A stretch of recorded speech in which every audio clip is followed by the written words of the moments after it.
Então, eu vou comentar aqui alguns slides. Hoje a gente começa a falar de máquina de estados, mais especificamente a máquina de estados finitos, ou ainda o autômato finito, que eu falei, que o pessoal de computação dá esse nome.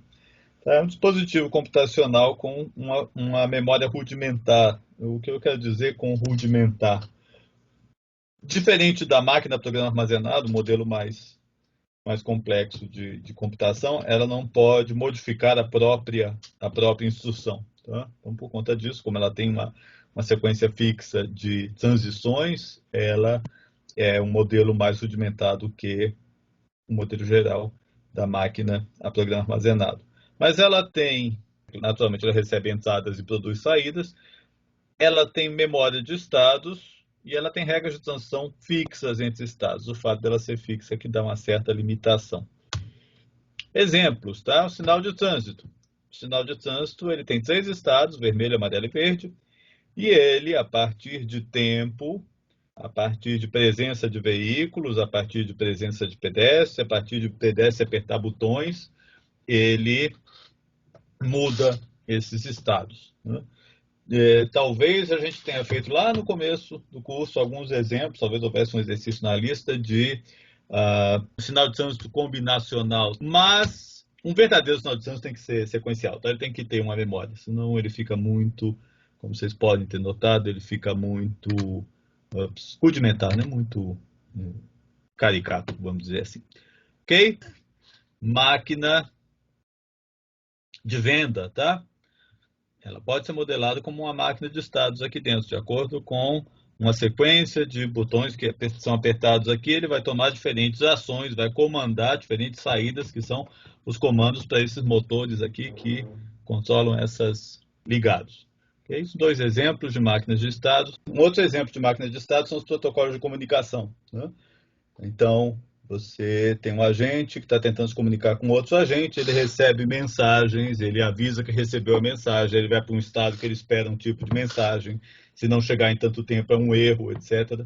Uma das formas de programar esses 2 agentes, está aqui um exemplo da máquina de estados que define o protocolo TCP, tá? De transferência de pacotes à base da internet. Você pode defini-lo como uma máquina de estados. Eu havia mencionado para vocês, outras máquinas de estados famosas importantes, são os tradutores e os compiladores, né? É uma forma diferente de ver o mesmo sistema, muito comum na computação.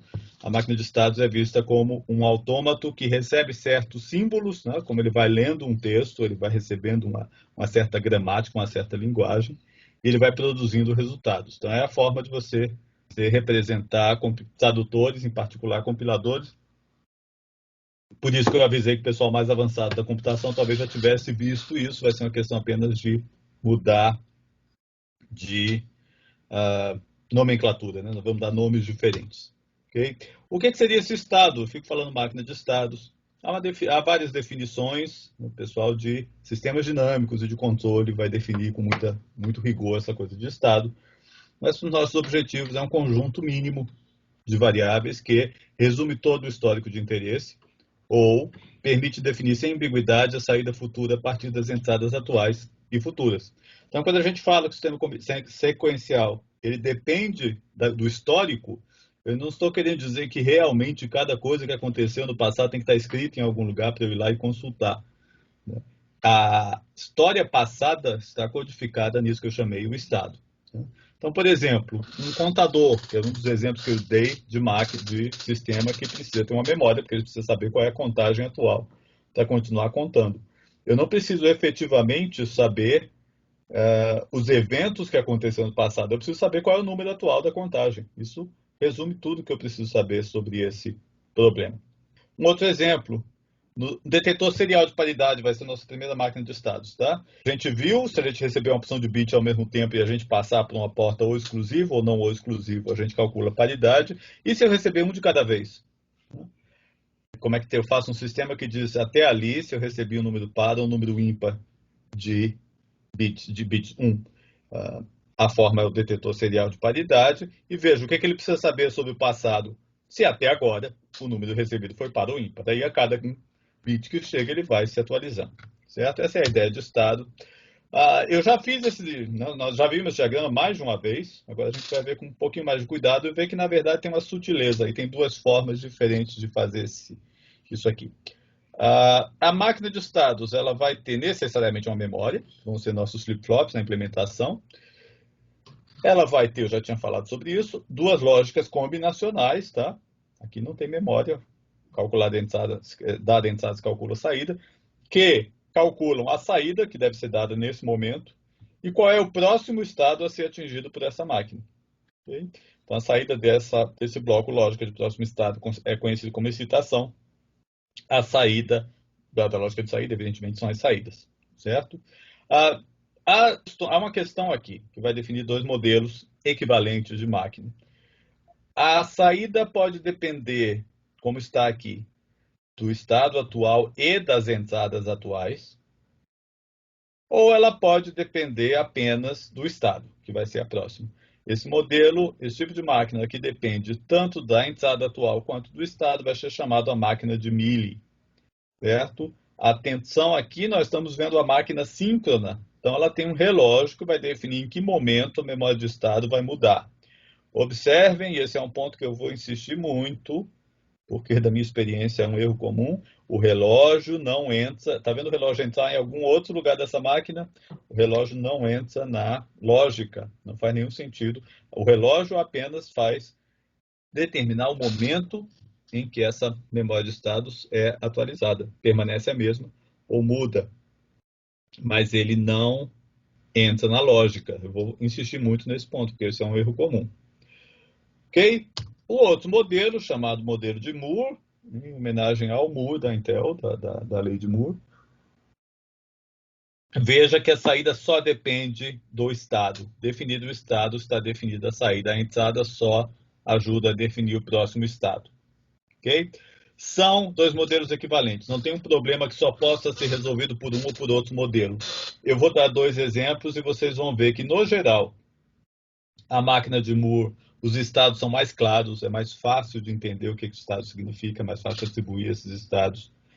Em compensação, ela pode, em geral, ter mais estados, ela ser maior do que a outra. A outra máquina, os estados ficam com a definição mais difícil, mas ela pode vir a ser mais simples.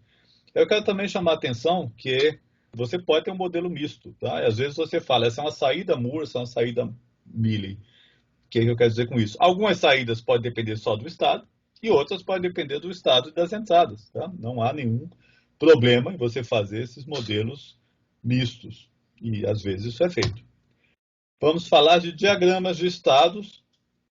São representações dos estados existentes, da saída da máquina e das transições entre um estado e outro. A melhor forma é ver na forma de um exemplo, né? Eu vou dar como primeiro exemplo o detetor serial de paridade, aquele circuito que eu falei lá no começo, que me disse até ela está recebendo um bit de cada vez. E ele me disse, até agora eu recebi bits, a quantidade par ou ímpar de bits valendo 1. Nós vamos primeiro usar o modelo Moore. O que significa o modelo Moore? Dado o estado, está definida a saída. Então, está aqui a nossa máquina de estados. Veja que eu fiz aqui um círculo duplo, é uma das notações possíveis em torno de um estado, para dizer que esse é o estado inicial. Eu ainda escrevi aqui. Vocês se lembram que o flip-flops tem clear e presets, né, para ser colocado a qualquer momento num estado de interesse. Quando você começa o circuito, ele vai para um estado inicial. Arbitrariamente, eu falei que o estado par é o estado inicial. Nesse estado par, a saída da máquina P vale 1. Okay? Em outras palavras, eu tenho que começar de algum lugar, eu estou considerando que 0 é par. Okay? E como é que funciona? O que são essas setas? Elas indicam qual é a transição. Se eu estou, até agora, recebi um número par de uns e receber um bit igual a 1, eu passo a ter um número ímpar de uns. Então, eu faço uma transição no próximo relógio, na próxima subida ou descida de relógio, para um novo estado, que é o estado ímpar. Nesse estado ímpar, veja, modelo Moore, a saída só depende do estado, a saída vale 0. Ok? Então, P igual a 1 é par, P igual a 0 é ímpar. Observe que, se eu até agora recebi um número par de uns e eu recebo um 0, eu continuo com o número par de uns e não saio daqui. Está aqui a minha transição para o próprio estado, representando que eu receber 0, na próxima subida do relógio eu permaneço onde eu estou. De resto, tem uma simetria aqui, né? Se até agora o número é ímpar e eu recebi 0, eu continuo ímpar. Se até agora o número é ímpar e eu recebi 1, ele passou a ser par. Os círculos representam estados, eu represento a saída, já que é um modelo Moore, eu represento a saída dentro do estado, e aqui eu represento as entradas vão influenciar apenas a transição, eu digo em quais condições eu faço as transições. Ok? Seguindo em frente, eu vou dar uma outra notação possível, tá? Mais compacta.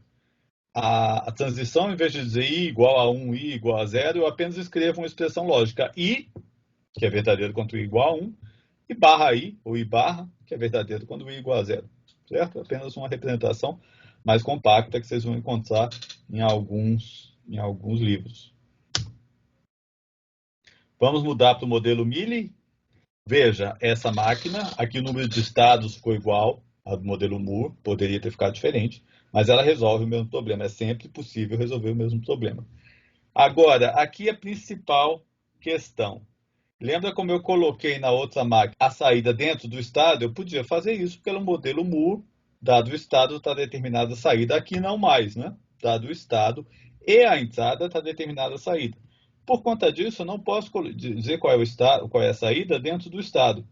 Eu tenho que colocar isso no meu diagrama, no lugar onde tem o estado que eu estou e a entrada que eu recebi. Aonde vai estar isso no diagrama? Nas transições. Então veja que agora a diferença é que o valor das saídas está definido, está escrito no diagrama aqui ao lado das transições. Isso vai criar uma pequena confusão.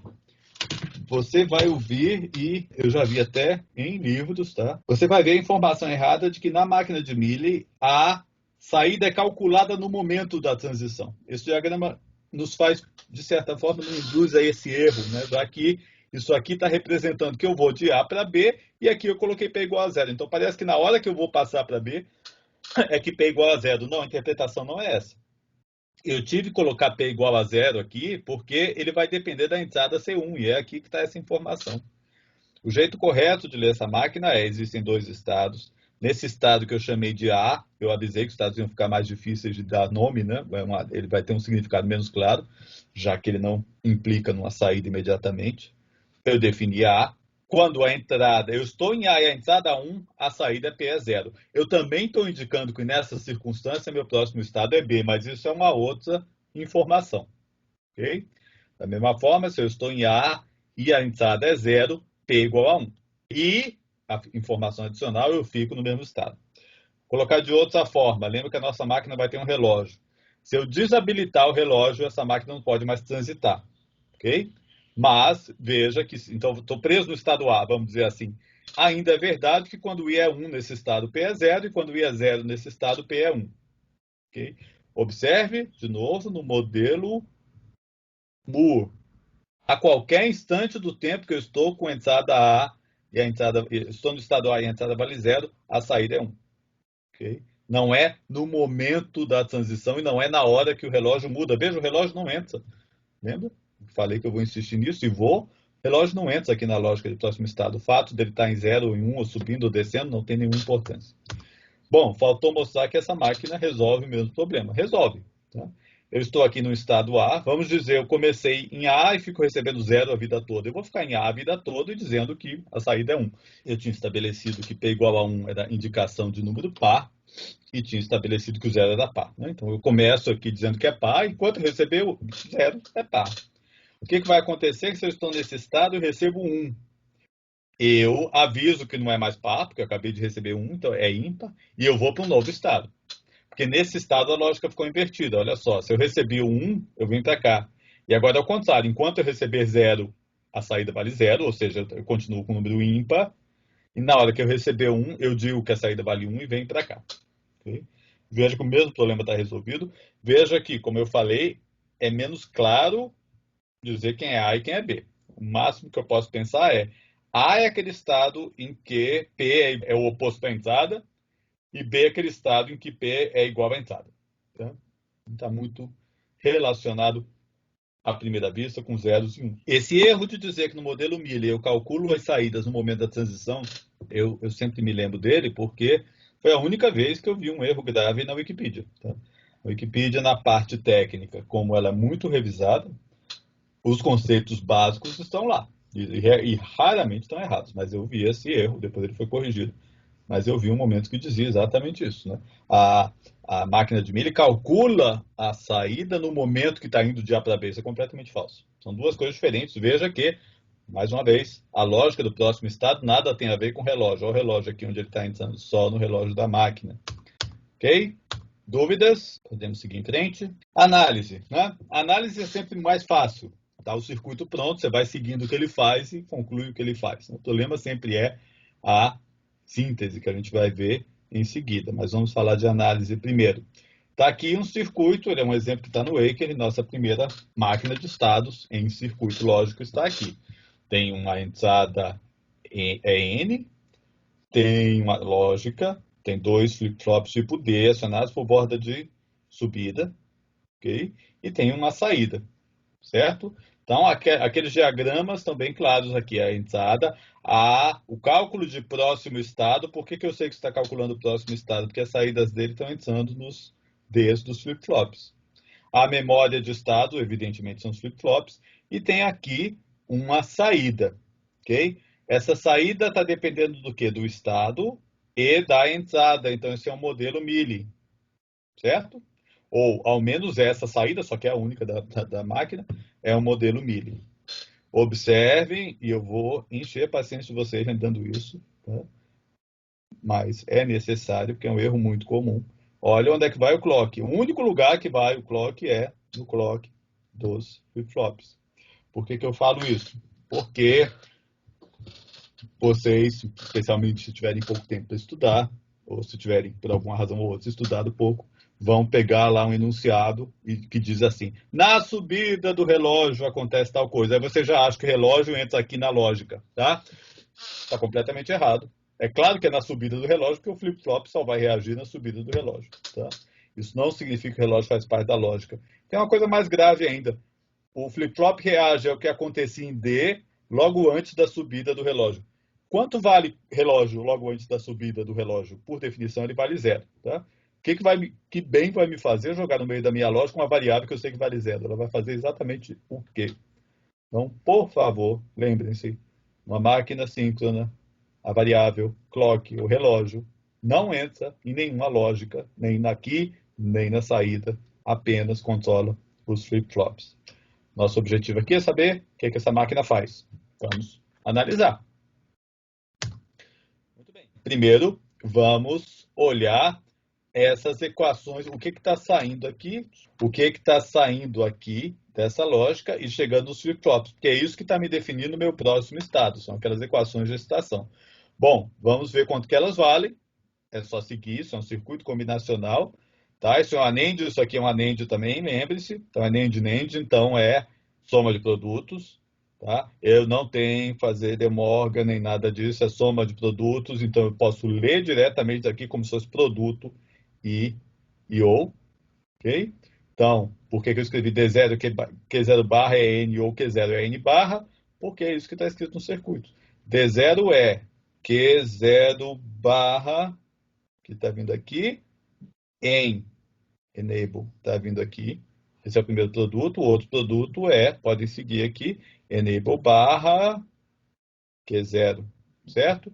Isso aqui é na forma soma de produtos. De novo, eu não tenho que me preocupar com se é uma NAND, isso aqui é outra NAND, não tenho que aplicar De Morgan. A essa altura deveria estar claro. NAND, lê as variáveis e é a soma de produtos. Ok? Da mesma forma, D1 vale isso aqui. Eu não sei o que essa máquina faz, eu só sei qual é o próximo estado a partir de Q0, Q1 e enable. Muito bem? E aí isso vai entrar no flip-flop tipo D. Como é um flip-flop tipo D, eu sei que o próximo estado é D. Então isso vai facilitar muito as coisas. Veja, se fosse um flip-flop T ou um flip-flop JK, a cálculo do próximo estado tinha que levar em conta a lógica do flip-flop. Então, um pouquinho mais elaborado. Mas aqui é muito claro, o próximo estado é o D. Então, eu calculei D0 e D1, eu também calculei Q0 asterisco e Q1 asterisco. O próximo estado Q0, o próximo estado Q1 são exatamente as mesmas coisas. Ok? Então, já sei, dado entrada e estado atual, para que estado que ela vai. com essa informação, eu posso fazer uma tabela. Tá? Eu posso passar aquelas expressões lógicas que estão na tabela. Q1, Q0 é o estado atual, EN é a minha única entrada, para onde vai Q0 e para onde vai Q1. Então, como é que eu montei essa tabela? Dessas equações lógicas aqui. São 2 estados e uma variável de entrada. São 8 linhas na minha tabela verdade. Então, aqui as 8 linhas na minha tabela verdade. Okay? Já sei. Agora, uma vez que eu tenho estados e entrada e tenho uma tabela próximo estado, eu posso fazer aquele diagrama. Certo? Que me diz em que estado que eu estou e quais são os próximos estados. Eu não sei que estados são esses ainda, tá? Mas, naturalmente, com 2 variáveis de estado, eu tenho 4 estados e eu vou seguindo essa tabela. No estado 00, que eu chamei, provavelmente de A, isso deveria estar escrito em algum lugar, é claro que A, B, C, D existe, né, para mim, lá dentro só existem bits, mas vamos supor que deve ser verdade, A é o estado 00. Se eu estou no estado A, eu fico no mesmo estado se enable é 0, é o que está na primeira linha da tabela. Então, eu fico no mesmo estado se enable igual a 0. E, se eu estou no estado A e enable é 1, eu vou para outro estado, que é esse estado B. E eu vou assim lendo aquela tabela e transformando isso num diagrama de estados. Certo? Falta ver qual é a saída. A saída eu vejo lá do meu circuito. Max é Q0, Q1, enable. Então, ele só é 1 se eu estou no último estado, que é o estado D, em que Q0 é 1 e Q1 é 1, e o enable igual a 1. Tá aqui, ó, é o único lugar onde eu escrevi max igual a 1.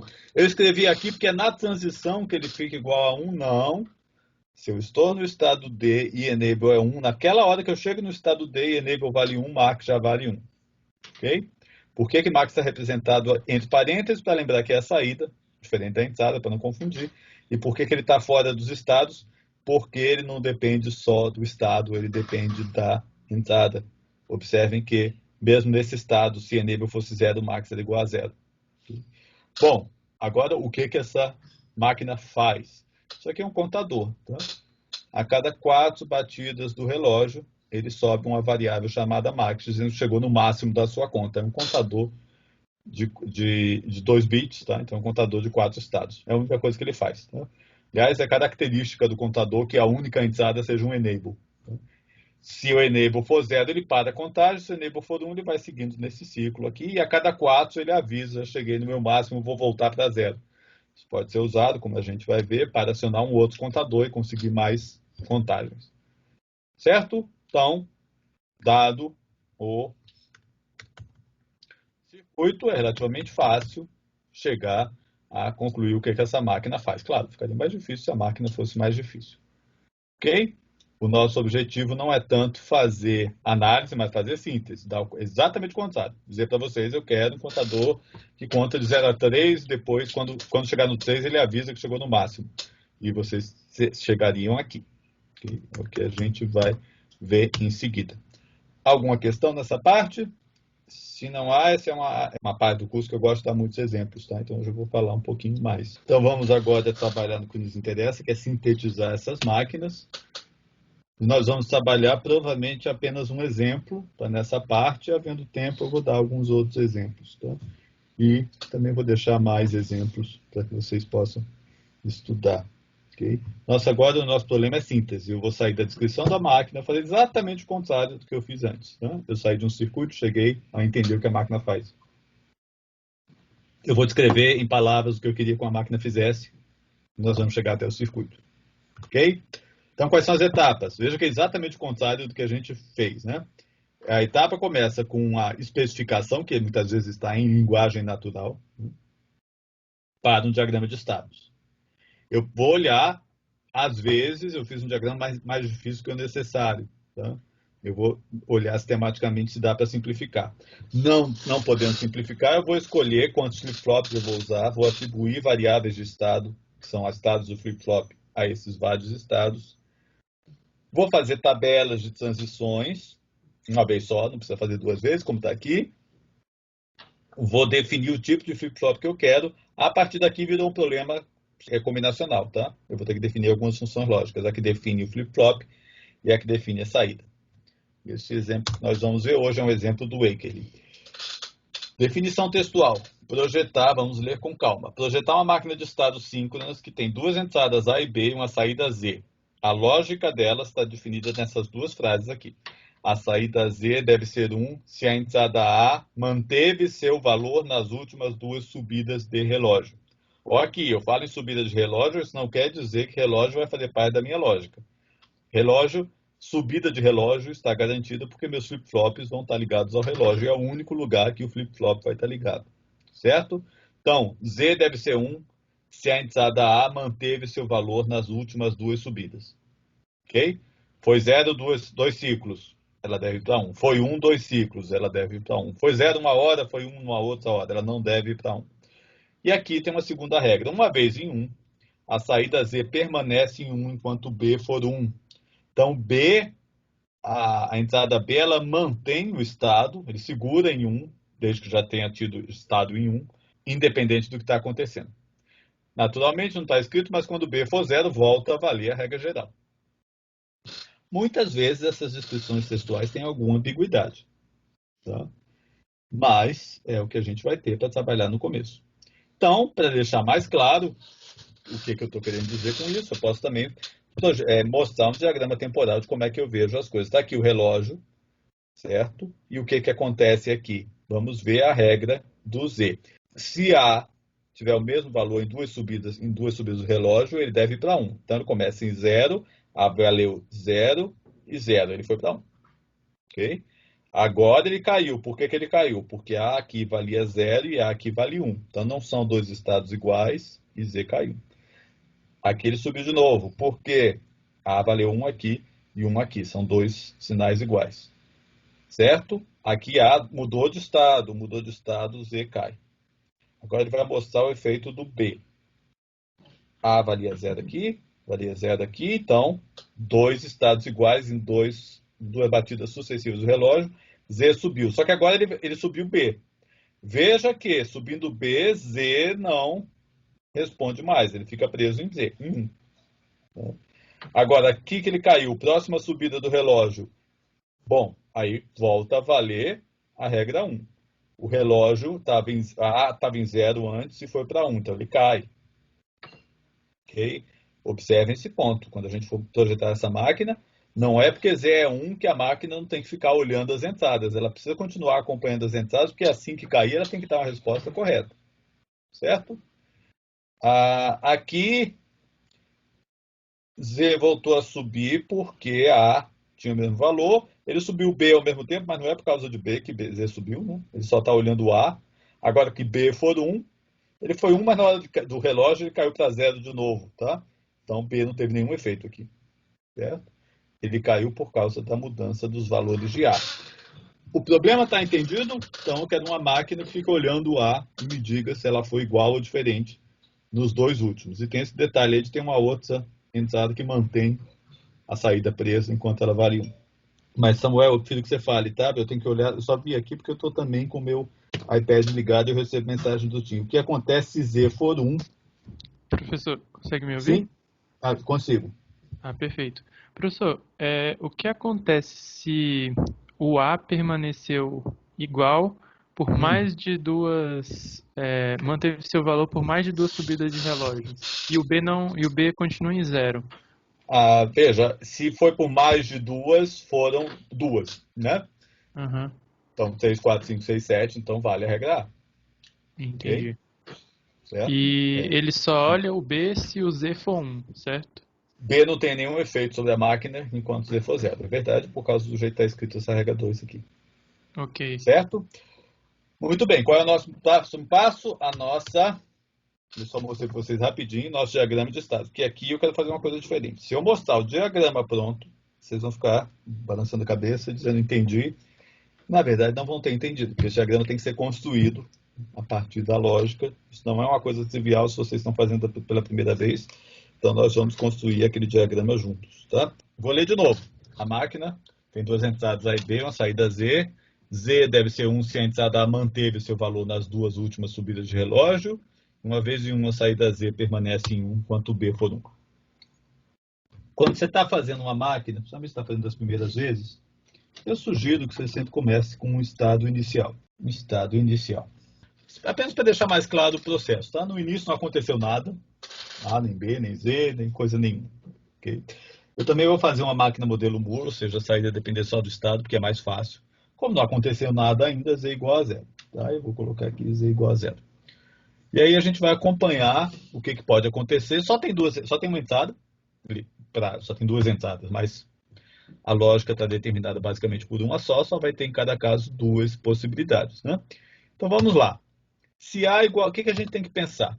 O que vai acontecer com as entradas e se eu preciso ou não ir para um novo estado? Lembre-se, cada estado ele me traz uma informação nova. Então eu tenho que me perguntar se aconteceu alguma coisa que eu preciso me lembrar no futuro. Eu estou no estado inicial e A vale, digamos, zero. Tá? Subiu o relógio e A vale zero. Eu tenho que lembrar desse fato? Precisaríamos interagir nessa parte aqui. Eu tenho que lembrar que A vale zero? Tem, porque senão eu não posso saber se ele valeu zero duas vezes. Eu tenho que saber que ele valeu zero uma vez.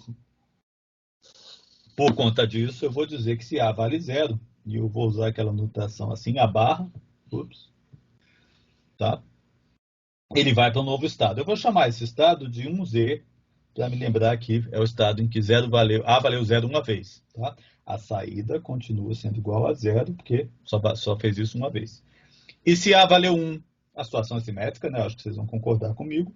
Eu tenho que lembrar desse outro fato, eu vou chamar de 1U, para lembrar aqui, Z valeu 1 uma vez, a saída continua valendo zero. Até aqui tudo bem? Então, desse estado inicial. Quando vocês terminarem, provavelmente vocês vão descobrir que esse estado inicial é desnecessário. Tá? Assim como eu fiz lá com o detetor de paridade, eu posso arbitrariamente dizer que init vai ser esse estado aqui. Aí vocês vão dizer, não, mas se eu fizer isso, ele não vai, ele já vai começar achando que deu zero uma vez. Verdade, mas veja, enquanto não tiver acontecido coisa suficiente da máquina estar funcionando, você não pode reclamar do que está saindo nela, né?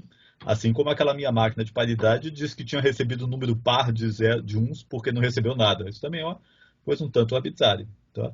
É claro que a máquina só vai funcionar depois que ela receber duas entradas para poder saber se elas são iguais ou elas são diferentes. Okay? Mas vamos deixar isso para lá por enquanto. Vamos deixar essas máquinas com seu estado inicial. Vamos seguir fazendo isso. Veja que então a máquina nos conta uma historinha. Eu estava no começo do mundo aqui, nada tinha acontecido, e A valeu zero. Agora estou aqui. Eu armazenei a minha informação de que A vale zero. Agora, de novo, A pode valer zero ou valer 1.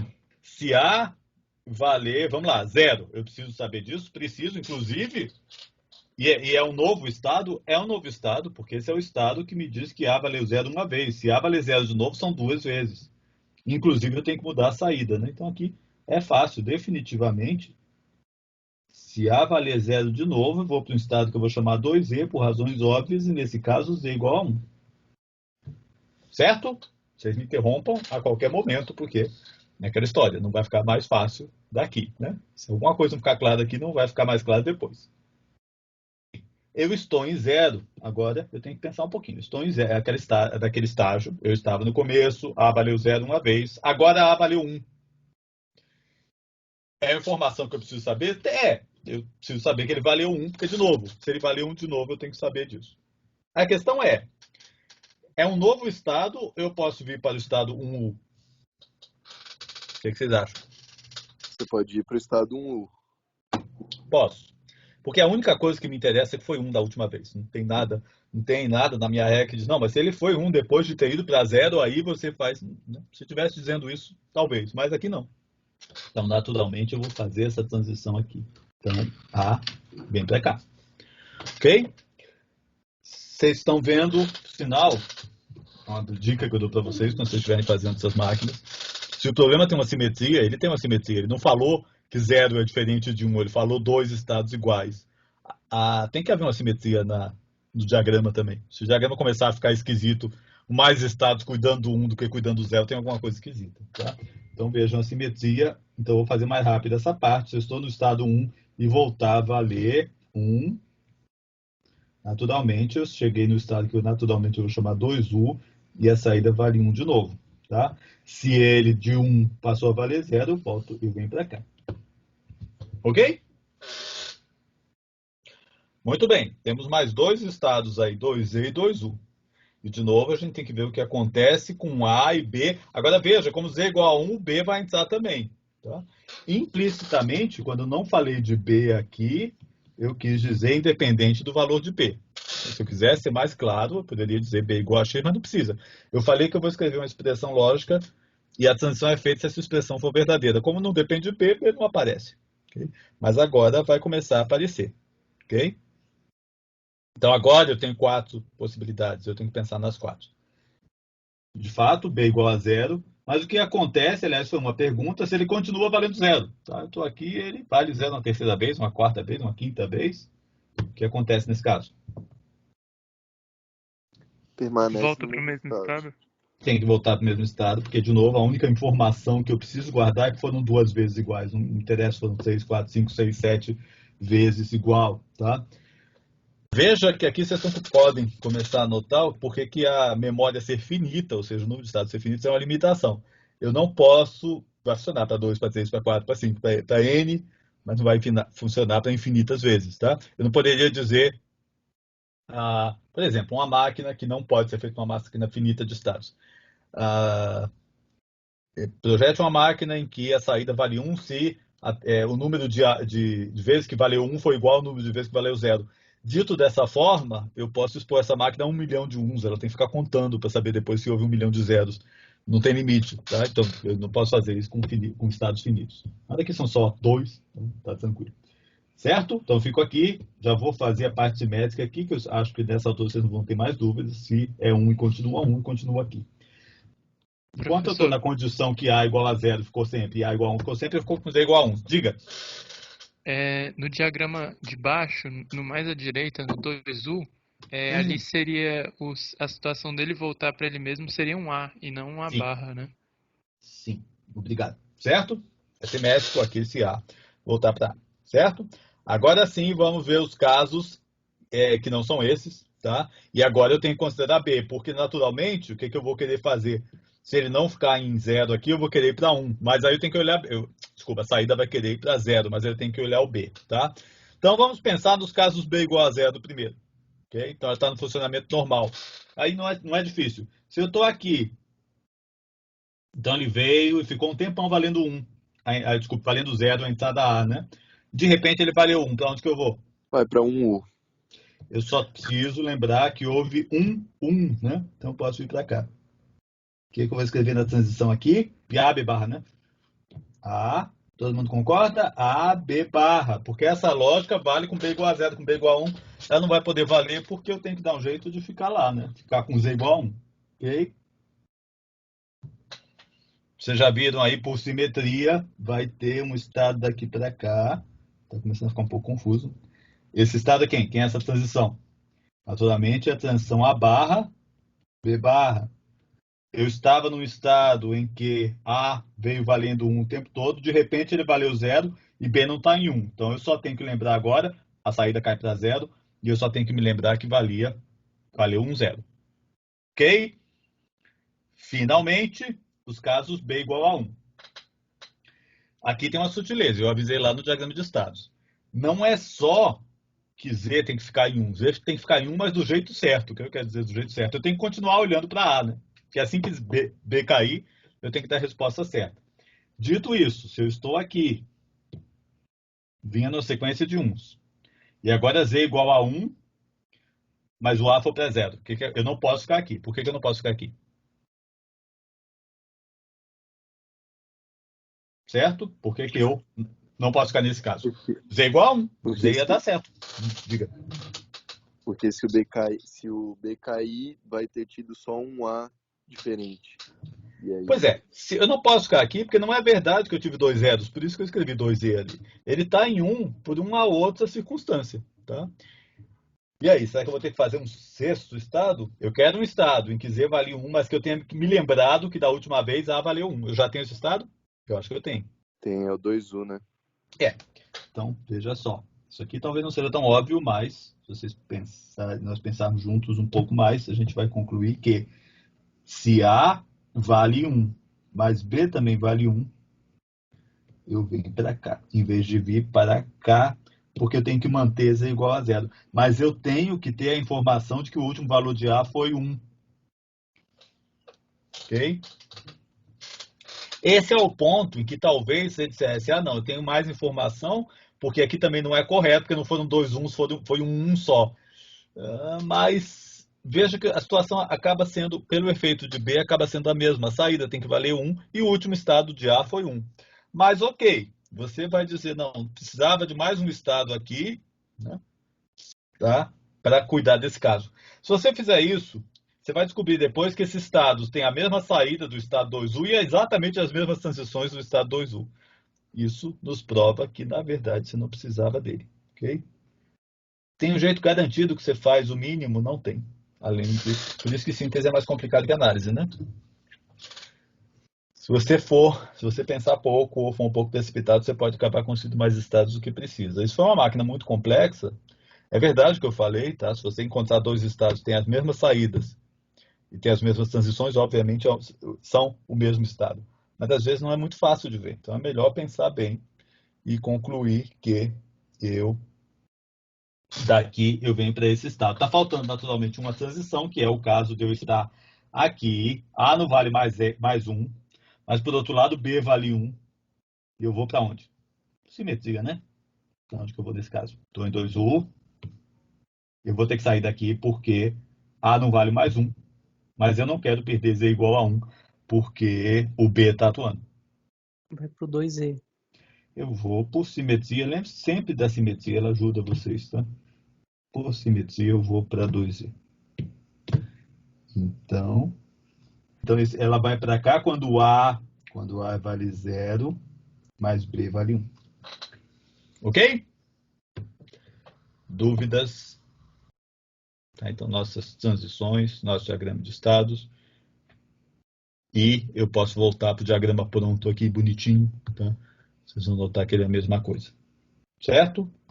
É a mesma coisa, tá? Só está desenhado mais bonitinho. Eu acho que eu chamei Nick em vez de Nit, mas é a mesma coisa. 5 estados e as devidas transições. Certo? O que eu faço agora? Veja que eu estou fazendo exatamente o contrário da análise. A partir daqui eu faço uma tabela. Tá? Precisa fazer tabela? Bom, precisar não precisa. Aliás, esse diagrama e essa tabela dizem exatamente a mesma coisa. A informação que está aqui, está aqui. Então, por que eu preciso dos dois? É só quando você está pensando na máquina, é mais fácil fazer isso que uma tabela. Tá? Você visualmente, né, ver eles mudando de estado aqui, etc. Se você quiser tentar fazer direto a tabela a partir da descrição em texto, eu acho bastante difícil, mas se você, cada um, né, trabalha do seu jeito, você pode tentar fazer. Da mesma forma, se não quer fazer essa tabela e quer sair daqui direto para as equações e para os mapas de Carnot, pode. É um pouco difícil, tá? Porque eu não vou ter, eu ainda preciso transformar isso numa tabela verdade, isso não é tabela verdade ainda, né? Está cheio de nome aqui, tabela verdade tem bits, né? Mas isso é uma etapa simples. Tá? Observem, eu peguei isso aqui e transformei em tabela. De que forma? Se eu estou no estado inique e A vale 0, independente de B, eu vou para o estado 1Z. Tá? E assim eu vou linha por linha. Certo? Entendendo como sair daqui e vir para cá? Eu apenas coloquei essa mesma informação aqui em tabela. E por enquanto eu não estou preocupado com a saída. Tá? Ok? Dúvidas? Muito bem. Falei que eu preciso dar bits para isso aí, né? Não tem init 1Z, 1U, 2Z dentro do sistema, tem só zeros e uns. Nessa hora, eu preciso atribuir os estados. Primeira pergunta, já está escrito aí, mas eu poderia ter perguntado para vocês antes. Tá bom, apaguei aqui. Eu preciso de quantos flip-flops? 3? 3. Por que 3? Concordo, mas por quê? Porque são 4 estados. Na verdade, são 5 estados, né? Aliás, se eu fosse 4 estados, eu precisava de 2, né? Ok? Potência de 2 mais próximo ao número de estados que eu tenho. Eu tenho 5 estados, eu vou precisar de 3 flip-flops. Com 2 eu faço só 4. Mas, professor, esse primeiro estado, ele não pode ser desconsiderado? Mas ainda não foi, né? Ele está aqui. Ok? Tá. De fato, se eu fizer aquilo e disser arbitrariamente eu começo aqui, tá? Aí eu posso ganhar um flip-flop. Tá? Mas nós não fizemos isso ainda. Tá? O que significa, por sinal, dizer eu vou começar daqui? A única coisa esquisita é que no primeiro zero que ele receber, ele vai subir a entrada. Mas, de novo, eu já falei, você não pode criticar a máquina por não ter calculado direito, sendo que ainda não teve duas entradas, tá? Então, isso na maioria das aplicações, isso é ok. Mas, por enquanto, ele está aqui. E nós temos 5 estados, eu vou precisar de 3 flip-flops. Então, agora eu tenho o problema de atribuição de estados. Para cada estado desse, eu tenho que dizer quanto vale os meus flip-flops. Ok? Tem uma regra geral para isso? Não tem. Tá? Tem umas questões de bom senso. Atribuir o estado inicial, se for ter ele, para algo que pode ser fácil, é boa prática atribuir o estado inicial a um estado que é fácil ser forçado, tá? Tipo 000 ou 11. Né? Eu ligo todos os clears, ou ligo todos os presets do flip-flop e eu chego lá. Eu vou ter que fazer uma lógica que vai mudar os bits de acordo com essas transições. Pode ser útil minimizar o número de mudanças de variáveis nas transições. Em outras palavras, desculpe, se eu vou vir daqui para cá, talvez não seja uma boa ideia chamar esse de 000 e esse de 11. Eu vou trocar todos os flip-flops indo daqui para cá. A lógica pode ficar um pouco complicada. Seria mais interessante, se possível, em qualquer transição que existe, trocar apenas um flip-flop. Isso pode não ser possível com um número mínimo de flip-flops, tá? Mas são princípios gerais. Observe, é claro, se eu vou usar 3 flip-flops, eu posso fazer 8 estados. Como eu fiz só 5, 3 não vão ser usados. Eu posso deixar arbitrariamente 3 sem usar? Pode. Né? Vou dar um exemplo de atribuição aqui. Tá? Ele atribuiu 000 a init, 100 a 1z, 101 a 1u, 2z 10 e 2u 1. Isso eu posso fazer de qualquer forma? Pode. Tente lembrar dessas regras aqui e até de algumas outras. Tá? Por exemplo, muitas vezes você quer... Eu vou também ter que calcular saídas, né? Muitas vezes você quer facilitar a lógica de saída. Então, você quer que as variáveis de estado, por si só, representem uma saída, né? Então, por exemplo, eu acho que ele tentou fazer isso aqui. Olha só. A saída só é um dos estados em que essa variável de estado é 1, tá vendo? Então, olha só, eu simplifiquei muito a lógica de saída. Vou, na hora, pegar essa variável de estado lá, que é o meu segundo flip-flop, e dizer direto que ele é a saída. Okay? Eu só fiz isso porque eu usei essa atribuição do estado. Se esse aqui for o estado 101 e esse fosse o estado 10, não ia dar certo. Ok? Então, você tem uma certa liberdade, você vai pagar preços por, se você não pensar bem aqui, fazer uma lógica mais complicada na entrada ou na saída, mas nada também não é o fim do mundo. Certo? Eu ainda não falei o que eu faço com os estados não atribuídos, a gente chega lá. A partir dessa atribuição, eu refiz aquela tabela, certo? Só que agora eu dei nomes, né? Melhor, dei números a esses nomes, né? Eu dei números aos bois, vamos dizer assim. Inicial é o 000, um Z é 100. Então, lá onde estava inicial, eu coloquei 000, onde estava um Z, eu coloquei 100. O que essa tabela me mostra? O estado, já em bits, né? Já com variáveis de estado. Os estados seguintes, aí o asterisco, para cada uma das 4 combinações de entrada, em cada caso. E o valor da saída para cada estado. Lembre-se, é um modelo Moore, a saída depende só do estado. Senão, essa coluna ia ter que depender também de A e B. Eu ia ter que colocar Z aqui em cima e fazer 00010 para A e aí calcular Z, tá? Ou então era mais fácil, né, já que já tem aqui, colocar um barra aqui e colocar o valor da saída em cada um desses casos, tá? Ok? Então, essa tabela, a única diferença dessa tabela para essa tabela é que eu coloquei o valor da saída, mas isso era fácil. E agora eu não tenho mais palavras, eu tenho bits. Certo? O que eu faço com os estados não atribuídos? Eu tenho basicamente 2 soluções. A solução de mínimo custo. Vou falar essa primeiro. Já que essas transições para estados inexistentes não vão existir, eu vou usar isso como don't care na minha lógica. Tá? Se tem um estado que ele nunca vai existir, por exemplo, a saída dele é don't care, porque ele não existe. A transição dele para qualquer outro estado é tudo porque eles não existem. Certo? Isso vai levar ao mínimo custo lógico, das minhas lógicas em volta da máquina. Solução de mínimo risco. Essa solução é um pouquinho arriscada, essa solução de mínimo custo. Por quê? Tudo bem que não era para existir, mas e se existir? Né? E se algum defeito de hardware lá, a máquina ficar num estado que não era para existir? Ela vai ficar lá para sempre? Não sei, eu perdi o controle sobre isso, né? Quando eu abri mão de atribuir qualquer coisa para esses estados, eu perdi o controle. Vai ser do jeito que ficou, né? Isso não pode não ser interessante, tá? Você pode, então, definir que Se eu, por algum motivo, estiver no estado não atribuído, eu vou para um estado bem definido na próxima subida de relógio. Por exemplo, o estado 000.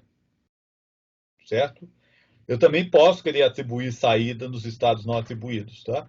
Eu sempre falo o seguinte, né? Se a saída Z aciona uma bomba ou coisa parecida, é melhor não acioná-la quando você está no estado desconhecido, tá? Então você pode dizer que no estado desconhecido Z igual a zero sempre. Isso vai levar a uma solução mais complexa, mas de menor risco. Voltamos aqui. Essa tabela é quase igual a outra, mas mudou só um pouquinho, ó. Dessa tabela para essa tabela. O que mudou? Só o nome aqui embaixo. Em vez de Q1 asterisco, Q2 asterisco, Q3 asterisco, eu escrevi D1, D2, D3. Por que eu posso fazer isso? Vai usar o flip-flop tipo D? Porque nessa hora eu defini que eu vou usar o flip-flop tipo D e a lógica dele é muito simples, tá? O D determina o próximo estado. Então, ao calcular Q1 asterisco, Q2 asterisco, Q3 asterisco, eu também calculei D1, D2, D3. Se fosse um JK, e a gente vai ver, sem entrar nos detalhes do exemplo, seria diferente. Ok? Veja, aqui é mapa de Carnot, tá? Veja, é uma tabela verdade, tá? Como outra qualquer. Tem que calcular D1, D2, D3 a partir de Q1, Q2, Q3, A e B. Só que, veja, são 5 variáveis, né? Esses mapas ficam grandes rapidamente. Okay? Esse é um problema das máquinas de estado. Mapa de Carnot, chegamos a essas equações simplificadas. Vejam as simplificações. D1 igual a Q1 ou Q2 barra Q3 barra. D2 é isso aqui. D3 igual a isso aqui. Aqui, aquilo que eu falei desde o começo do curso fica ainda mais importante.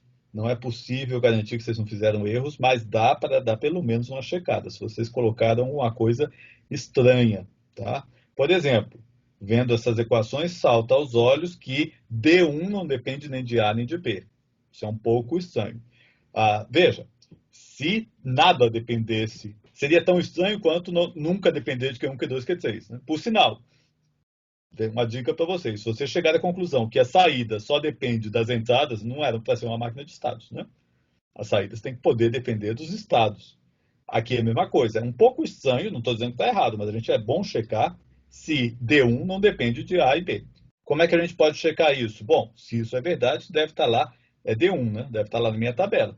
Tá? D1 está aqui. Veja que D1 é 1 sempre. Por quê? Porque quando eu definir que esse aqui é o 000 e todos os outros são 1s, ó, tá vendo? O único estado que é 000 é esse. Então eu começo com 000 e segundo eu vou para 1 e fico em 1 sempre. Tá?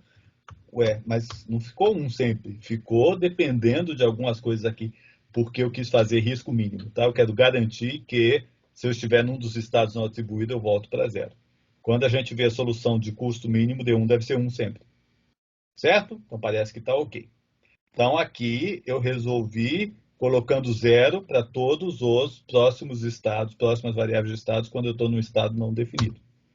Tá? Aqui é a solução de custo mínimo, eu acabei de falar. Tá? De fato, D1 vale 1. Certo? Curioso também esse D3 igual a A, hein? De novo, não depende do estado. Isso é um pouco estranho. Vamos checar lá? D3 é esse cara aqui. Ele é igual a A? Ele é igual a A. Ó. Ele só é 1 nas duas colunas em que A é 1. Tá? Esse tipo de teste que eu quero que vocês se acostumem a fazer. Se não fosse, tivesse um 0 aqui no meio, o que quer dizer isso? Eu fiz alguma coisa errada. Volta que você simplificou errado. Ok? Então está aqui nossa solução. Peguei essas equações. Eu mostrei só a de custo mínimo. Tá? A partir de Q1, Q2, Q3, A e B, eu calculo D1, D2, D3. Com essa lógica. Essa lógica, são essas expressões aqui. Ó. D1 vale 1, D2, D3 tem uma certa lógica. Saída, eu tinha avisado a vocês, ó, do jeito que eu atribuo estados, a saída é igual a Q2. Lembra? Eu falei, o estado do flip-flop do meio. Certo? Estamos terminando. E se eu quisesse usar flip-flop JK? Bom, primeira pergunta, por que você se odeia? Né? Por que você quer fazer isso? Brincadeiras à parte, aquela ideia. Flip JK é mais complicado. Veja, eu vou ter que agora calcular J1, J2, J3, que é 1, K2, K3, né? Em vez de só D1, D2, D3. Já começa aí, o número de variáveis é maior. Além disso, tem uma certa lógica, não é simplesmente D igual a Q asterisco, que estava muito fácil. Por que eu quero fazer isso? Em geral, o flip-flop sendo mais versátil, você pode levar a lógicas mais simples, tá? E também, a gente quer aprender como é que faz isso, né? Então, vamos fazer com o flip-flop JK. Vem tudo do mesmo jeito até a hora que eu falei D igual aqui asterisco. Eu não tenho mais flip-flop D, claro que eu não vou ter mais. No JK não é tão simples. Para o JK, dado um estado e o estado seguinte, tá? No D era só fazer isso aqui ser igual ao D, né? No JK não é tão simples. A gente já olhou essas tabelas quando a gente tentou fazer um flip-flop a partir do outro, né? Lembra? Eu estou em 0 e vou para 0, então eu não posso ter J igual a 1. Então, necessariamente, J deve ser 0, mas o K tanto faz, né? Se ele der K igual a 1, ele vai dar um reset, ele já estava em 0, vai continuar em 0. Se K igual a 0, ele não vai mudar de estado, também vai dar certo. Certo? Então, veja, lá onde eu dizia simplesmente D igual aqui asterisco, agora eu vou ter para cada uma daquelas transições um possível valor de J e um possível valor de K. Como eu esperava, eu vou ter vários don't cares, isso pode ajudar a simplificar a minha lógica. Tá? Só para completar aqui, eu coloquei o flip-flop tipo T, né? Que é aquela história. Se eu não troquei entre o próximo e o seguinte é o mesmo, T vai valer 0. Se vai trocar, Q vai valer 1. Ok? Então, lembra da nossa tabela que tinha aqui D1, D2, D3? Ela agora tem J1, K1, J2, K2, J3, K3. Como é que eu obtive isso? Eu vi onde eu estava, eu vi naquela minha tabela para onde eu ia, eu vi essa tabela de aplicação e copiei esses valores. Tá? Então, especificamente, vamos lá na nossa tabela original. Nessa primeira condição, se eu estou em 0, 0, 0, eu devo ir para 1, 0, 0. Como é que eu faço isso no flip-flop JK? De 0 para 1 tem que valer 1 ID, de 0 para 0 tem que valer 0 ID. Então, 1 ID, os outros dois 0 ID. Ok? A partir daí, é só fazer a simplificação para cada uma delas, mas agora, em vez de 3 funções, são 6. Né? E acompanhe aí os nossos 6 mapas de 5 variáveis, tá? São vários quadradinhos, né? E, de fato, tem muitos don't cares, é bom, mas dá um trabalho maior, né? E vejo que, no fim das contas, está aí a solução, custo mínimo. Não ficou tão mais simples assim, né? Veja que o meu D1 era 1, tá? Agora o meu J1 é 1 e o K1 é 0, que é a mesma coisa. E não ficou tão mais simples, tá? A solução aqui, nesse caso, não adiantou muita coisa. Aqui está o relógio, entrando só no relógio. Tá? E aqui, aquela minha inicialização. Eu criei uma variável reset que zera, todo mundo me coloca no estado 0. Ok? Pessoal, eu vou parar por aqui. Eu vou deixar mais exemplos para vocês verem. E a gente vai comentar mais alguns exemplos. Ok? Na próxima aula. E vai falar um pouquinho de máquinas específicas, que são os contadores e os registradores. Na verdade, gente, o que está acontecendo hoje em dia? Quando você vai para uma linguagem de a descrição de hardware começa a descrever no seu software a lógica daquela variável, o próprio sintetizador escolhe aonde coloca e onde não coloca a máquina de estados. Tá? Então, na verdade, a gente não está mais descendo nesse nível de detalhe, geralmente, na hora de fazer em VHDL. Ok? Professor, máquina de Mealy e de Moore podem resolver os mesmos problemas ou são para Pode. aplicações diferentes?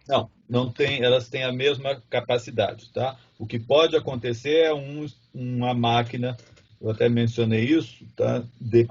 Ter mais estados ou ser mais complexa uma ou outra, tá? Mas qualquer problema pode ser resolvido por qualquer uma delas. Em geral, a máquina de Moore, com cada situação diferente da saída tem que ser um estado diferente, ela tende, se elas tiverem números diferentes de estados, a mais complicada tende a ser a de Moore, tá?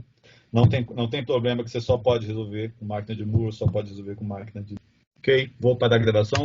Gente, até